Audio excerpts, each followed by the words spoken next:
Hello po, good evening.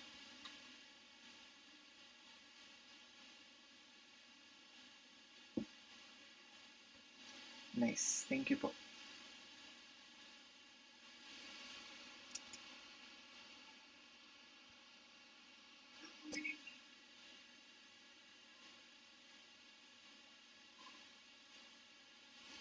Sinecheck ko lang po kung okay yung audio. Nice. Thank you for the comments. Welcome po for this live session. Supposedly dapat on Friday, but I decided to go live on the holidays para mas marami kayong time. Thank you ulit for being here. My topic for this evening po is about savings. Yan po. Dami namang heart reaction eh. Ang tawa naman ako. Ayan po, so mamimigay po ako ng books po. Ipon Dial from Chinkitan. So, usually binibigay ko po siya kapag may na-close po akong client. Kumuha po siya ng policy, so sinasama ko po ito sa kanilang contract para mabasa po nila and makahelp dun sa kanilang finances. So, 3 po yung books ni Chinkitan. Actually, 4. Kung gusto niyo pong bumili, you can check it on Lazada or Shopee. Meron po sila. So, meron po yung may budget diary of Purple Ube, and may Ipon Diary. Yung latest niya is utang free diary. Yun lang po yung wala ko. So, tatry ko pong bumili po nun. So, nabasa ko na po siya lahat. And kung kayo po ay may books na po nun, I hope na na-apply niyo na po siya. Especially in this time of pandemic, medyo mahirap po makahanap ng income. So, as much as possible, sana makontrol niyo po yung finances niyo. Which is my personal goal din para sa inyo is to really save and prepare for the future. Okay, so salamat po sa time ninyo. Di na po ako magtatagal. So, the topic for this evening is about saving. So, ipon, bakit po kailangan mag-ipon? So, yan. I have a question for you this evening. So, if you will spend all your savings starting today, so, kung kayo man po ay may ipon, ito sa piggy bank or bangko, ayan. So, saan po kayo may ipon? And, kung gagastusin niyo siya starting today, ilang buwan po kayo makakatagal without spending yung income na marireceive nyo.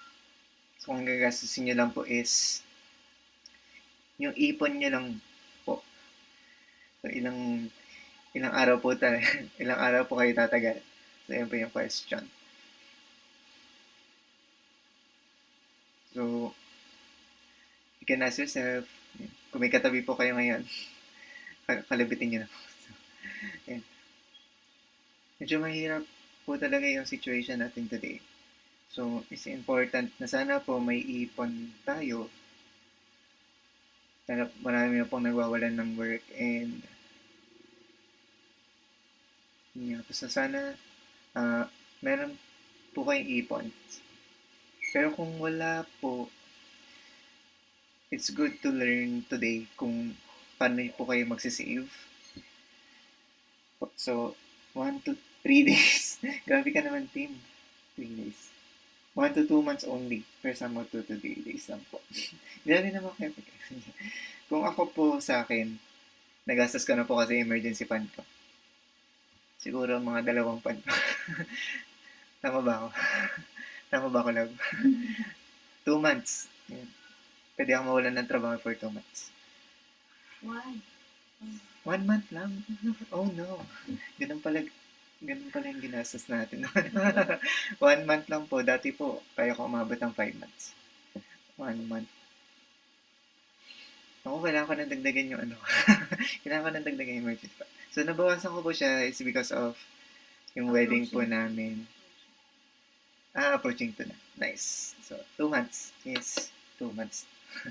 Bala ko po kasi is 3 to 6 months. So, yun po. Mamaya mapag-usapan po natin yan. Yun po. So, marami po kasi akong prepare for the wedding. So, yun po yung nagastos ko. So, sana po makapag-save po tayo until yun. Ilang months na lang po yung 2020.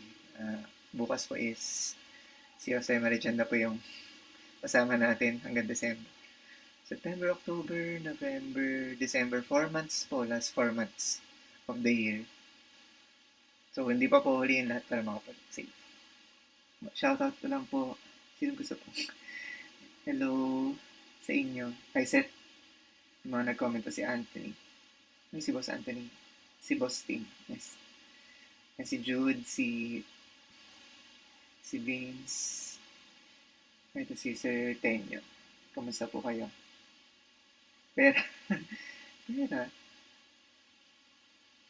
Hello kay si Ria, Yul. And si Sir Ryan. Sir Ryan, kamusta? Si Ria. Si Elvin, si Jen, saka si Ika. Okay. Okay, so start po ko for topic savings. Ito po yung pwede nyo pong magamit in future. So, it's really important to have something na pwede nyo gastusin once na siguro po magkulang yung income nyo or may emergency. So, po. Another question for us is, madali bang mag-ipon? So, ano po yung medyo struggling sa ngayon? Bakit may nahihirapan yung mga taong mag-save? So, personally for me, mayroon po kasi, yun nga po, pwedeng nawalan ng work, nagkasakit, or nawala yung breadwinner sa family, so kaya nahihirapan mag-ipon. So, na-shoutout na kita, Boss Anthony. Ayan. So, hindi pa talaga madali mag-ipon kapag hindi nyo po intentional na ginagawa. Ang share quote today, this is about the money that you save today will save you in the future. So, as much as possible, sana makapagtabi po kayo ng money so that pagdating po sa in the future, this can save you. Lalo na po kapag nagkakaroon ng emergency, nagkagipitan po. So, ito po yung pwede nyo gamitin to save yourself financially. Yan. I'll give you some reasons why you should save. Yan. Hello Patrick, saka si Gerald. Bakit po kailangan mag-save? Bakit mahalaga po mag-save? Yan. Number 1, to save for emergency. So, kanina ko po ito sinasabi na kailangan po, pagdating po ng emergency, meron po tayong mahahawakan, mapagagastosan. May panggastos po tayo. Yan. Dapat po yung savings nyo is accessible po sa inyo. So, pwede po yan sa ATM, pwede po yan sa mga libro nyo po. Sino po yung nag-iipit ng pera sa libro? Pwede po yung piggy bank. Basta po kaya nyong kunin anytime. So, yun po yung savings. So, magkaiba po yung investment saka savings. Sa investment po kasi, hindi po siya basta-basta na-withdraw. Katulad po ng mga properties, stock shares, and mutual funds. So, medyo matagal po siya i-withdraw. Kaya kailangan po yung savings nyo is number 1, accessible. Accessible po sa inyo, pwede nyo kung kunin anytime. Yan. So, pag may naipit po kayo sa libro nyo, yan. Isa pong saving siguro yung yung mga naiipon sa sa mga pantalon. Yan po. Naranasan ko po kasi, nakaiwan po ako ng 500 sa pantalon. So, may nakakita po si Mama. Yan. Si Mama po yung nakakuha. So, binalik naman po niya sa akin. So, baka, hindi po yung gano'ng emergency fund. So, yun, sana po makapag-save po tayo. So, 2 ways lang po. ATM sa savings account nyo po. And, yung cash on hand. So, yan. So, tingnan nyo na po yung mga pitaka nyo kung may cash on hand po kayo. Yan. So, yun po yung pwede nyo gamitin. Number 2, kaya po kailangan makapag-save is because we want na someday makapag-invest po tayo and makapag-grow ng money. Sa akin po, sa mga nakakausap ko din, unahin niyo po yung emergency funds before you start investing. So, kasi po ang mangyari kapag nagkaroon po ka ng emergency, mangyari po sa savings nyo, syempre, yun po yung una nyo dapat nagagalawin. Pero pag wala po kayong savings, ang unang-una nyo pong decision na gagawin financially is, i-withdraw nyo po lahat ng investments na ibibenta nyo po yung kotse, bahay, and any assets po na meron kayo na ibigay ng money sa inyo. So, sayang naman po kapag nakapag-invest na kayo sa isang asset or business, tapos ibebenta nyo lang po after a year or 2 years dahil wala po kayong savings. It's really important to have savings when it comes to emergencies like this po. So po, yung ibang business po kaya nakapag-survive sila kahit pandemic kasi meron po silang emergency funds or savings po. So, yun na po yung pinampaikot po nila ng pera. So, after nyo pong makapag-save ng emergency funds, yung mga susunod nyo pong masisave is gagamitin nyo po for investment. So, kapag nakapag-save na po kayo ng enough for emergencies, yung gagawin nyo na po sa ipon nyo is mag-invest. So, pwedeng investment, pwedeng business po. Basta anything na makapag-grow po kayo ng money. Kaya po tayo kailangan mag-save so that di na po tayo mag-aantay ng sweldo. So, kapag na-budget nyo naman po na maayos yung sweldo nyo, ito po yung medyo mahirap kasi po, yung ibang friend, wala po kayo may-mention na name, pero marami po akong kilala na nag-aantay po ng paycheck. So, yan po. So, hindi po talaga kasya. So, sana po, nakakapag-save po kayo so that hindi na po tayo kailangan mag-antay ng sahod. Or parang napipil niyo po na kulang lagi or nauupa siya lagi. Yan. So, sana po, yan. Umabot po tayo sa point na hindi na po tayo nag-aantay ng paycheck. From paycheck to paycheck, nag-aabang po tayo para sa panggastos po natin. Another one is to prepare financially for the future. So, sabi lang din po sa Bible na kailangan nagsisave po tayo para pong langgam. So, pag time po ng harvest, nag-iipon po sila ng pagkain para pagdating po ng rainy season, ito po yung gagamitin nila para makasurvive po sila. So, yun. So, how much po tayo? Yan po. So, when it comes to finances, one way po to prepare for emergencies and for the uncertain future, that may savings po tayo. So, hopefully, this is something clear. Bakit po kailangan natin mag-save? Yan po. Kasi madalas po nakakausap, wala po talaga silang savings. So, nakakalungkot po. Yan po. So, nakakalungkot po talaga. So, sana po this is something that can help you pagdating po ng financial planning po. So, number 2, that I will share with you this evening po is paano po ako makakapag-save? How should I save? Ano pa yung mga methods na pwede ko pong gawin para makapag-save ako naman? Pwede po natin gawin is, pwede po natin sundan itong share ko sa inyo formula. So, yung iba po kasi yung ginagawa is baliktad. Income minus expenses is your savings. Pag ganun po yung scenario, ang mangyayari po sa income natin is ganito po. So, pag tumanggap po sila ng sahod nila on siguro 15, 30 at twice a month, once a month, gagawin po ng iba is gagastos muna po sila and then yung matitira po sa sahod nila yung isi-save nila. Which is, most of the time, ang mangyayari po kasi is pag nasobrahan po tayo sa gastos or equal yung income saka dun sa expenses po natin, yun ang mga nagastos, ang mangyayari po dun is wala po tayong masasave. So, dapat po, may personal suggestion sa financial advisor po is income muna. And kapag nagkaroon po kayo ng income, i-minus nyo na po yung savings nyo. So, ibawas nyo na po. And then yung matitira po sa income nyo, after you save, yun po yung gagastusin. So, kung tumatanggap po kayo ng allowance as a student, so, allowance minus yung savings nyo, depende sa conviction nyo kung ilang percent siya. Or may set amount kayo na gustong i-save every time. So, ang mahalaga lang po is ibubukod nyo na po yung savings.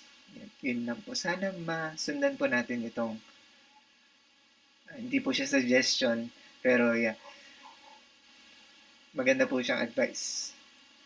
Kasi po talaga minsan po hindi natin nakakontrol yung expenses po natin. So, pag binukod nyo na po siya, ang mangyari po dyan is, ano po, malilimit nyo po yung sarili nyo to spend. Yan. So, sana po makahelp po ito sa inyo when it comes to saving. Yan. So, sabi po ni Warren Buffett, do not save what is left after spending, but spend what is left after saving. Si Warren Buffett po isang famous investor. So, sana po pawalay po natin itong principle na to na mag-save muna po tayo bago mag-spend. So that may matitira po talaga sa pera. So, intentional po talaga siya. Hindi po siya yung how do I say this po? Kasi tayo po yung may responsible sa pera po natin. So, ako po yung responsible sa sahod ko. So, it's our own accountability kung paano po tayo magsisave. Medyo mahirap po kasi kapag di po nakakapag-save. Ang una pong gagawin ng mga Filipinos is mangungutang. So, sana po maiwasan po natin yung utang. Hanggat kaya pang hindi mangutang, sana magawa po natin kasi nakapag-save naman po tayo. Okay.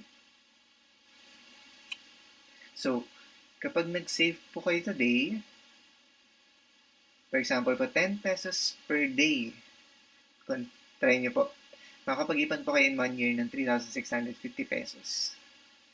Pero kung masyado po kayo naliliitan sa 3,000 pesos,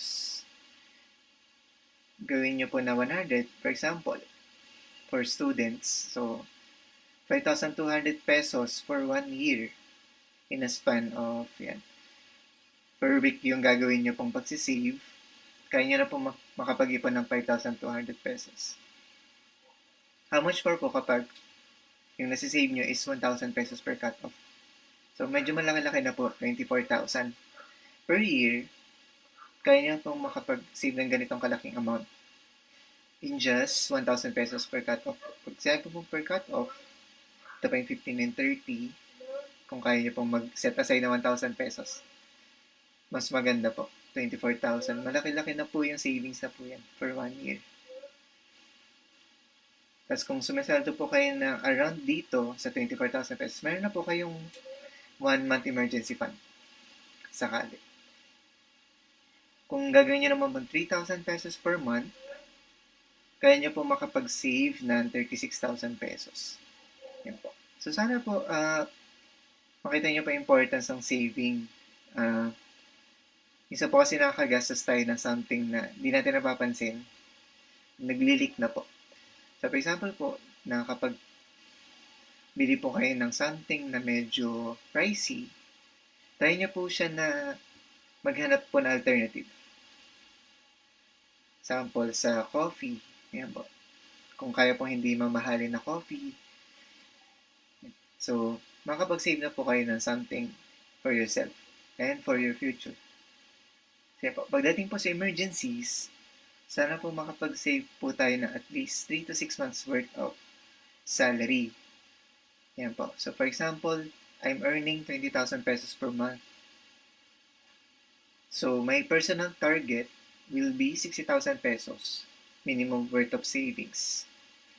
Why is it important to have emergency funds? Kasi po, for a scenario like this na nawalan po ng trabaho, you can give yourself time para makapaghanap po ng alternative work. So, sabihin po natin, 1 month po kayo maghahanap ng trabaho, tapos another month for interview, then another month, kapag na-hire, mag-aantay po kayo ng sweldo. So, hindi naman po kasi kapag nakahanap po kayo ng trabaho is Sasalda po kayo agad. So, mag-antay po ulit kayo ng another cut-off for that. So, ideal po talaga yung 3 to 6 months na worth of salary. Pero kung hindi naman po kaya, sa ngayon, okay lang po. Basta at least, sana po may personal request 1 month para po maka-breathe po yung finances niya. So, sayang naman po kung mababawan po tayo sa utang just because hindi pa tayo nakakapag-save. Yan po. Save at least 10% of your income. Sana po, pwede nyo po siya i-try. Yan. So, save first, spend what is left. Kung meron po kayong 20,000 na sweldo per month, ideal po na may 2,000 pesos na savings per cut-off or kung per month po yung sweldo nyo or yung monthly budget nyo po or monthly income. 10% po kasi personal ko po yan na ginagawa. Pero hindi po kaya makapag-start ng 10%.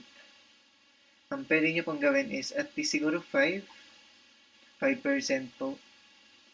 So kung ganito po yung sweldo nyo, 20,000 per month, 5% of that is 1,000 pesos. Which is yung kanina po, pagbabalikan po natin, makakapag-save po kayo ng 12,000 pesos.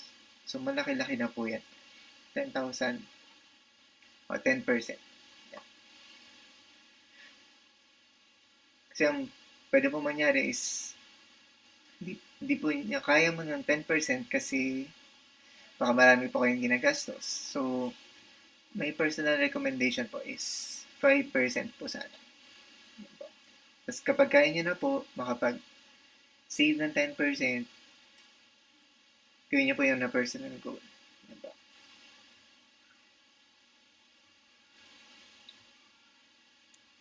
Any questions po? So, thank you po sa mga nandito si John Amel, Andre, si Elvin, si Jim, si Louie, hi Ma'am Merlin, si Kimberly, si Al, nice. So, si Lester. Ayan po. Comment nyo lang po yung name nyo, mamaya po mag-random para bigay ng book sa inyo. Siguro sa akin po wala po talaga tayong excuse na hindi po makapag-save. Kung kumikita po kayo ng kahit ngayong pandemic po,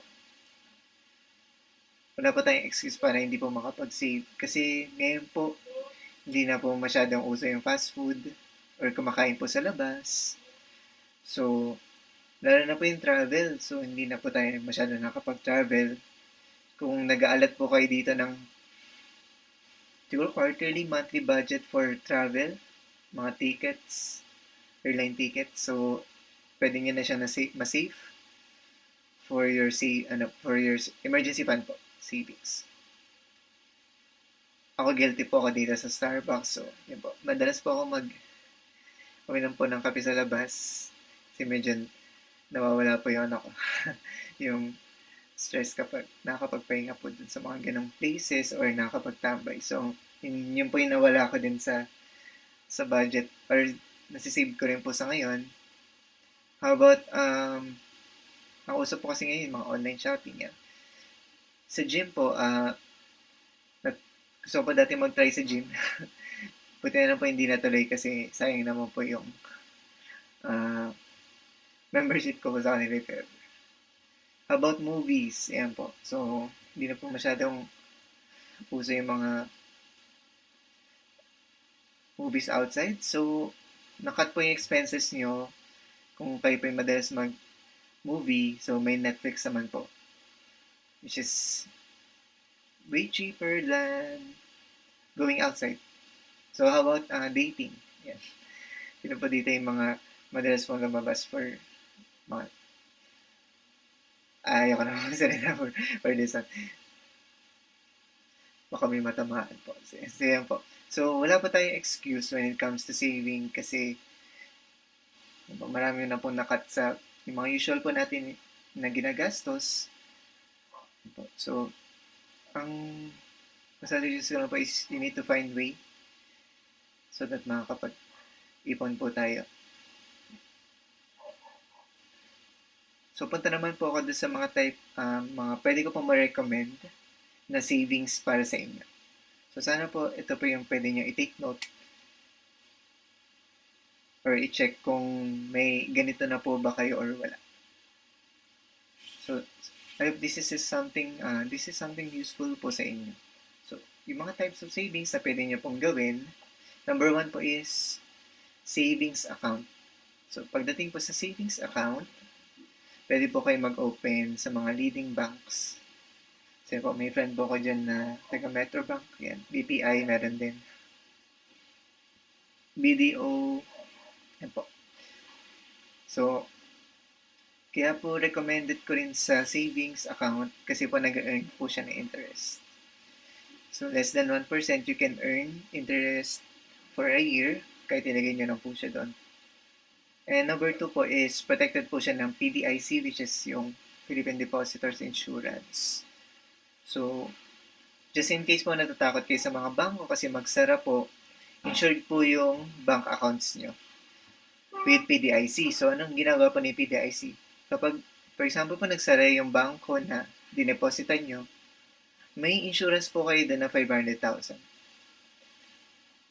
So, hanggang 500,000 po. So, kapag meron kayo savings account, for example po is 100,000, ang mangyayari po doon is, pag nagsara si bangko, since may insurance po kayo na 500,000, ibibigay po nila sa inyo yung full amount nung deposit niyo po. So, 100,000 pa rin po yung pwede nyo ma-claim from that bank pag nag-declare po sila ng bankruptcy or nagsara po. Hanggang 500,000 nga lang po yung pwede nilang insure. So, ang mangyari po dyan, pag may savings account po kayo na 1 million pesos, so sana po, sana all, may 1M sa passbook or ATM, since 500,000 po yung kayang i-cover ni PDIC, yun lang po yung makukuha nyo, 500,000 lang po. Kapag nagsara po yung bangko. So, above 500,000 pesos, hindi na po kaya insure ni PDIC. Sino po, na-mention ko lang po yung sa PDIC. Kasi pagdating po sa piggy bank po, pag nawala na po yung piggy bank nyo, wala na po yung pera nyo. So, yun po. Ang gusto ko lang din po sa banks is accessible siya through ATM Mobile. So, pwede na pong i-check yung mga bank accounts niyo online or through a mobile app. So, halos lahat naman po na nakalista dito na banks, meron na po silang mobile application. So, enter nyo lang po yung credentials nyo and account number. Pwede na po ninyong ma-check or ma-monitor.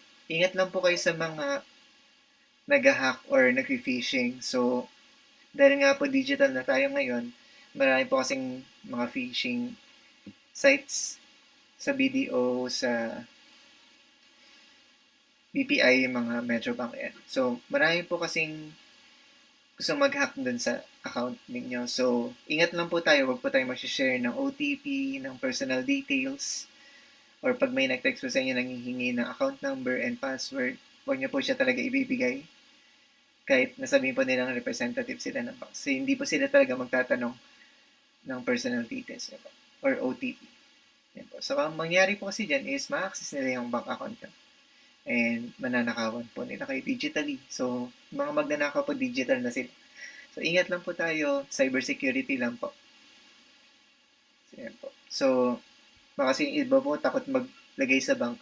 Ano lang po, personal responsibility po natin na i-secure yung ating mga personal details and accounts. One advantage po of having a savings account is mababa po yung kanyang maintaining balance. So, para maging active pa po yung savings account nyo, kailangan may maintaining balance po kayo. Pero sana naman po yung savings account nyo hindi po maintaining balance. So, i-goal nyo po na tumaas po siya. For example po sa isang bank, 5,000 pesos po para mag-open na account.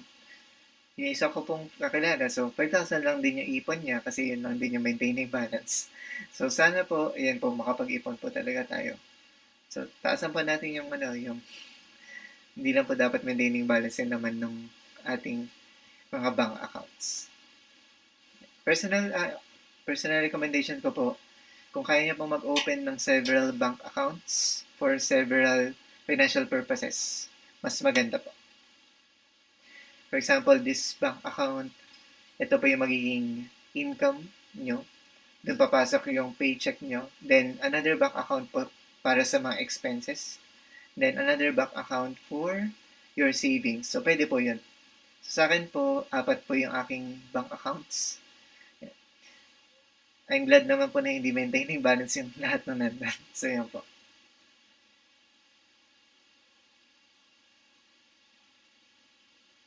Next to that po is, ayan po. So, meron na po tayong mga deposit accounts na pwede kayo mag-apply digitally. So, hindi na po nila kailangan ng physical presence nyo.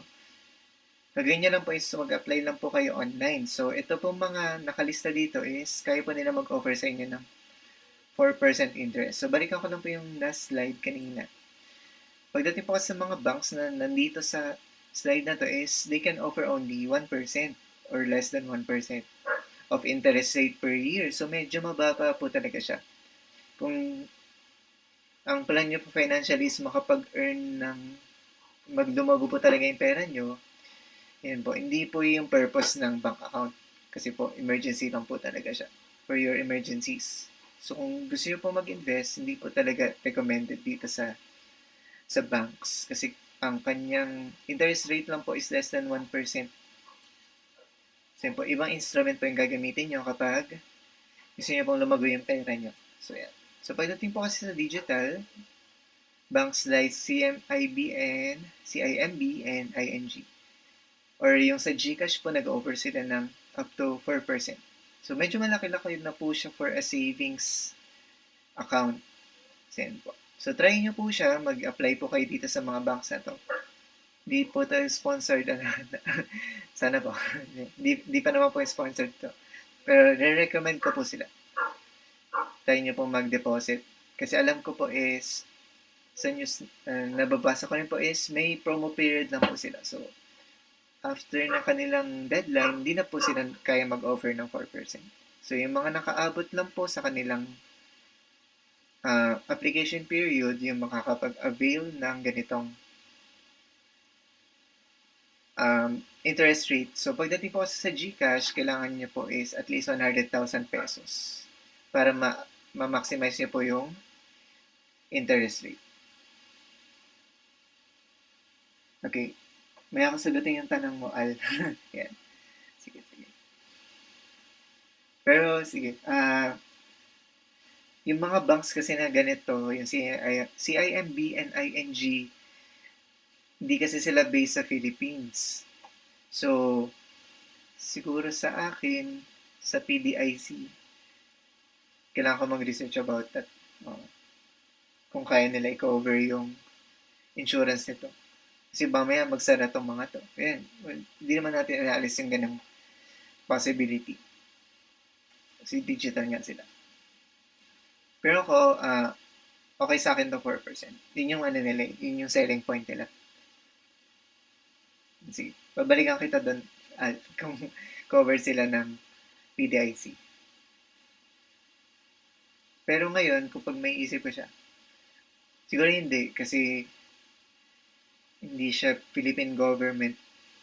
Tama. Hindi Philippine government yung sakop nitong mga banks na to.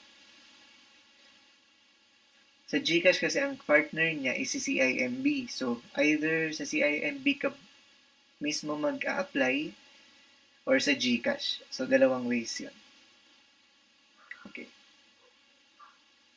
Sa GSave naman, ito yung sinasabi ko kanina, sa CIMB to.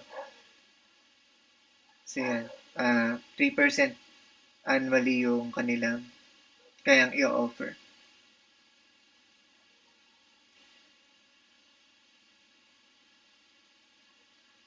Yun nga lang, yeah. So, pwede na kayo mag-save ng money through GCash. So, hanapin nyo lang po yung GSave. Tapos, pwede na po kayo maglagay. Tapos, pwede po kayo mag-schedule ng deposits, auto-deposits. So, kung ayaw nyo po ng manually na naglalagay po, so, pwede nyo po yung pa-automate sa GSave. Balikan ko po yung mga banks kanina. Yan po. So, yung ibang nakausap ko po dati, nirecommend ko po sa kanila na mag auto deduction ng savings sila. So, pwede po yun. Ang gawin nyo na po is kausapin nyo na po yung bank na meron po kayong account. And then, ipaprocess nyo na po yung auto deduction po. So that, hindi nyo na po siya napapansin. No po. Hindi nyo na po napapansin na nakapag-save na po kayo. Ayan po. And this is the part na medyo gusto ko po siyang ma-discuss din is it's because maganda po yung promise niya. Yung performance niya last year, which is yung ito pong savings na to is what we call MP2 or Modified Pag-ibig 2. So iba po ito dun sa kino-contribute niya sa Pag-ibig every month. Okay. So MP1 po yung tawag dun sa sahod nyo na yun nga, pagkasahod nyo po detitak yung Pag-ibig. Savings po siya. Para makapag-open po kayo dito, 500 pesos lang po yung kailangan nyo to open. And ang requirement lang po na hinihingi ni Pag-ibig is kailangan nakapag-deposit na po kayo ng 24 months. 24 months na contribution. So, kung tuloy-tuloy po kayo nag-work for the past 2 years, pwede na po kayong mag-apply dito. So, yan po. Pagdating po sa MP2, ang average niya for the past 10, nag-start lang po siya ng 2013 pa. So, 7% kapag kinuha niya po yung average. Yeah. So, savings po ito. Parang magbibigay lang po kayo sa kanila ng funds. Tapos, magpe-perform po yung inyong savings. So, parang din po siyang investment kasi ang laki po nung pinapromise nila. Hindi naman po pinapromise. Parang performance po nila for the past 3 years. So, 7% po. So, not bad po kasi meron po kayong 100,000 with Pag-ibig, MP2. Ang mangyari po dyan is yung 100,000 nyo po after a year, tutubo po siya ng 7,000 pesos. So, passive income na po siya for your part. Yan, sagutin ko later yung tanong mo, Anthony. Sana masagot ko siya dito. Para, yeah. Sige. Ito mong graph na nakikita nyo is the past performances of Pag-ibig MP2 dividend rates. Yan po. So, ang binibigay po ng Pag-ibig sa mga nagsisave sa kanila is what we call dividends. So, yun po yung sobra nilang kita from paano ba kumikita sa Pag-ibig? Di ba nagpapautang sila nagpapautang sila para sa mga bahay na yung mga gustong kumuha ng bahay. So, kung hindi nila kaya yung bank financing or in-house financing, another option for them para makapag-avail ng bahay is through Pag-ibig loans. And so, doon kumikita si Pag-ibig kapag nagbabayad ng interest rate yung mga umutang sa kanya per year. And then, kapag sumobra sila dun sa kanilang projected income for the year, ang gawin na, ibibigay nila yung dividends or yung sobrang kita kanino sa mga nag-save. So, kung part kayo ng mga nagsasave for MP2, so mabibigyan kayo ng dividends. So, starting 2011, nung una silang lumabas, ang kanilang performance from that time is 4.63%. So, nakikita nyo is, ang pinaka-peak nila from that point 2011 to 2017. Yeah, tama. 2017, 8%. So, kung nag-start po kayo ng 2017 na mag-save po, from MP2 January 2017 until December 2017, 8% po yung kinita ng inyong savings. Yan po. So far, okay naman po siya for me. Ang medyo lang po ako, worried lang is, ngayon po kasi pandemic, wala po masyadong kumukuha ng bahay. So, pwede po natin expect na, para masagot ko rin yung tanong ni Anthony, pwede kasi siyang bumaba. So, pwede siyang umabot ng 4% lang. 4% yung kita nung savings mo. Pero not bad kasi kung ang savings mo lang is nasa bangko and less than 1%. So, medyo mas maganda kung nakapag-MP2 ka. Kasi 4%, not bad for a savings. Lalo na pag 100,000 pesos ang nilagay mo, no? Yan, 4,000 pesos in a year is not bad at all. So, ayan po, kung nakapag-save po kayo ng 500 pesos per month, which is yung minimum nilang contributions for this one. By the way, hindi siya compulsory. Hindi siya yung i-deduct sa inyo every month na, ay, kailangan ko mag-MP2. It's your choice po. 500 pesos na ba initial account opening, and then kayo na po mahala kung gusto niyo maglagay or dagdagan niyo po yung inyong MP2. So, yan po. So, yung dito sa Excel file na pinapakita ko po sa inyo is, ang plan niya, ginawa niya po na 500 per month. Personal decision niya po yun. So, kapag ganito po yung plano niyo, pwede niyo po siyang sundan. 500 pesos per month. Yan po. So, nagtabi po siya nakapag-ipon po siya ng 6,000 pesos. So, kung meron po kayo ipon na 6,000 pesos throughout the year for MP2, then hintayin po natin ano yung kanilang performance for that year. So, for example, so 6,000 pesos, then 4% yung magiging average ng iyong MP2 funds. Ang mangyari is, kikita ka ng 6,000 pesos times 4%. Ilan po yun? So, 240 pesos. So, not bad for a savings account compared po sa mga bangko. Pero, ang medyo disadvantage lang po sa MP2 is di nyo po siya agad mawi-withdraw. So, may contract po kasi doon na isa-sign po kayo. Yan. Kung gusto niyo po na i-withdraw siya, makuha niyo po yung dividends yearly or after 5 years. So, yung i-deposit niyo po dito, after 5 years niyo po siya makukuha. Yung capital po. Pero yung dividends, pwede niyo po siya makuha on a yearly basis or after 5 years. So, pag sabi ko ng dividends, ito yung kita niyo po from saving. Yan po. Sige po. So, madali lang po mag-apply sa sana po, clear pa po yung audio. Yan po. Punta lang po kayo sa Pag-ibig website po. Kailangan po may Pag-ibig number po kayo doon. Kasi kailangan is nakapag 24 months na kayong contribution. So, lagyan nyo na po yung Pag-ibig Pag-ibig NID number. Tapos, personal details nyo po. Pag nag-proceed po kayo dyan, ang mangyari po is, hingin pa po yung mga further details nyo like home address, email. Kailangan po yung email tama po and mobile number. Dapat yung active. Phone number nyo po. Saka email address. Kasi isa-send po yan sa inyo. Isa-send po yung report. Ayan po. Isa-send po sa inyo yung dividends nyo for the year. So, para makita nyo rin po yung accounting balance. Yan.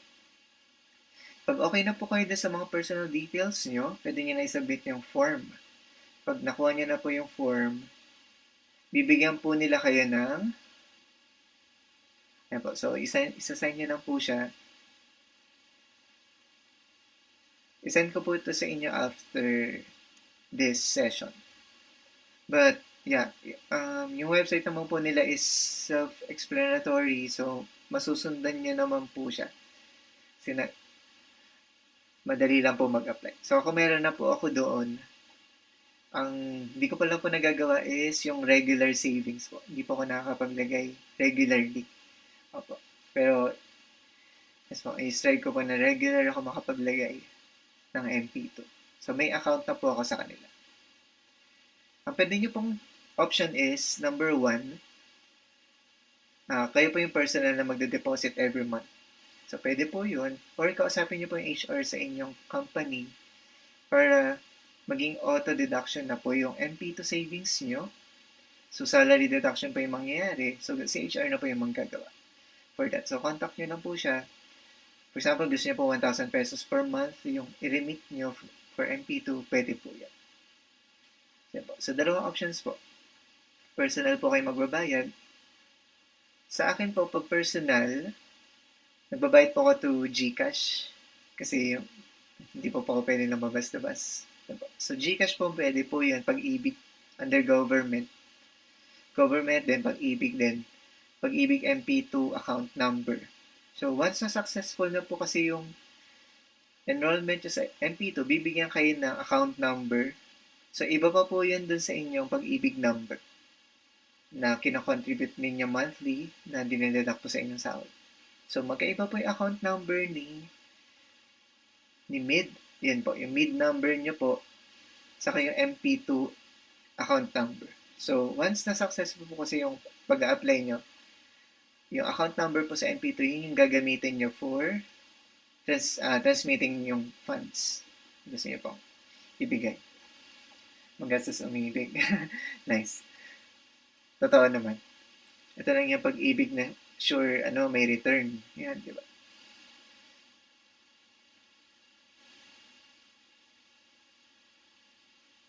So, yun po.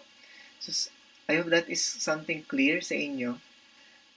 So, bank accounts, tapos digital banks, pwede po kayo mag-save and MP2. MP2 po. So, or kung ayaw nyo po ng mga modern, mag-save lang po kayo sa piggy bank. So, pwede naman po yun. Maganda lang po sa mga bagong types of savings ngayon is may interest rate.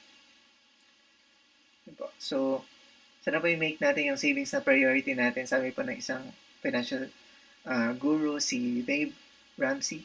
Yan. Savings must become a priority, not just a thought. So, minsan po, iisip lang po natin mag-save, pero hindi natin siya na-execute. Yan po. So, again, thank you for your time. Ano kung ilang minutes na ako dito. Nakapag 1 hour na pala ako. Yan. Thank you po. Happy savings po. Yan. Magpundar po tayo sa inyong future. Siguro sa Q&A, hanap ako ng questions dito.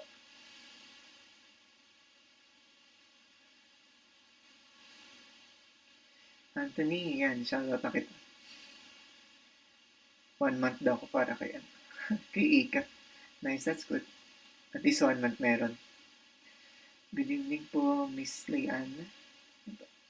Ay, Iking. Sana naririnig mo ako. Yan, si Al. Yung sa PDIC, sa digital banks, I think hindi siya covered. So, medyo risky siya. Yan, tama. Yun nga lang, kung gusto mo na mataas sa interest rate, punta ka sa kanila. So, na yun? It's your choice between returns and risk. Yeah. So, yan. Anthony, sana nasagot ko yung tanong mo when it comes to MP2. Yan. Oy, Adrian, basta. Yan, si Gerald. Si Boss lang. Yan. Sige. Any questions sa inyo?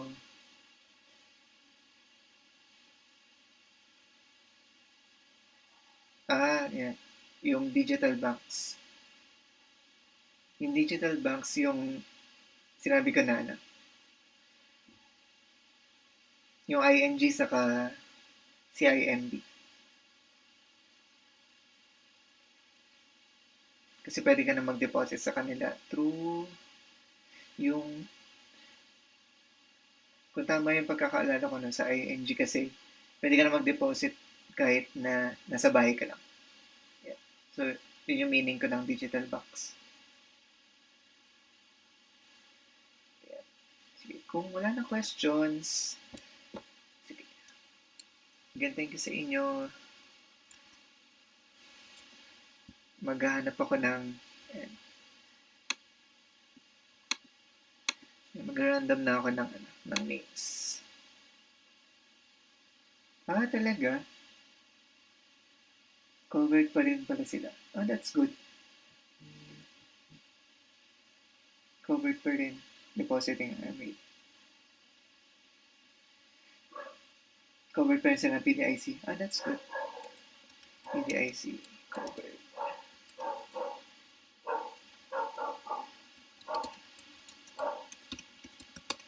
Napa-research tuloy ako. Kasi mayroong list data ng banks for PDIC kung sino lang yung pwedeng sino yung covered nila mga bangko. So, let's check on this one. Tanggalin ko lang yung isang video capture ko.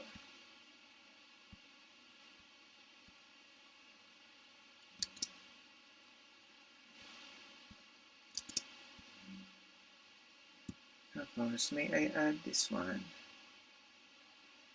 Window capture. Saglit lang po.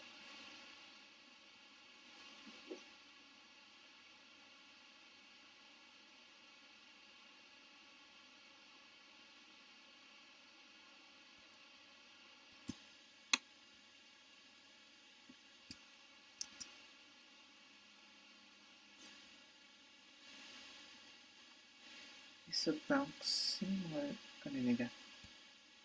No.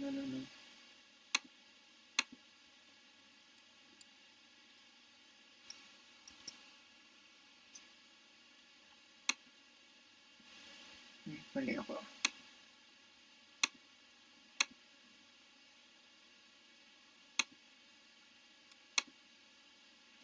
Mali. Ayan, sige. PDIC.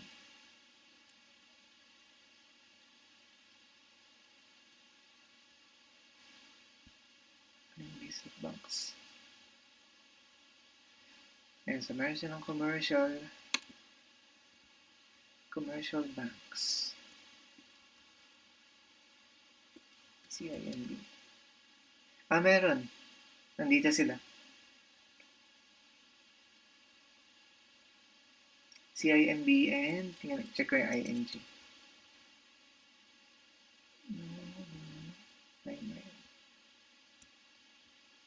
Ay, parang wala sila dito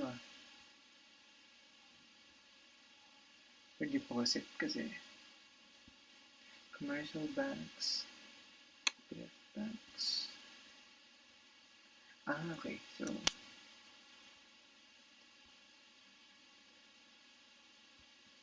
yeah, so tama si Tim. Covered sila. Covered sila ng PDIC. So that's good. At least yan hindi na siya masyadong risky. So, sige, random.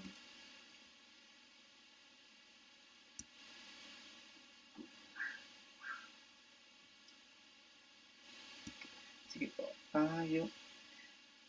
So, gagawin ko po today, yung sa ibibigay ko po, random names po. So, announce ko po later kung sino yung makakakuha. Tatag ko po kayo later. If wala na po kayong questions, again, thank you po sa time nyo. Next topic ko po is budgeting. So, kung paano po tayo pwede mag-budget. Sana this is something helpful po sa inyo. Again, thank you for your time. Salamat po sa mga nag-participate.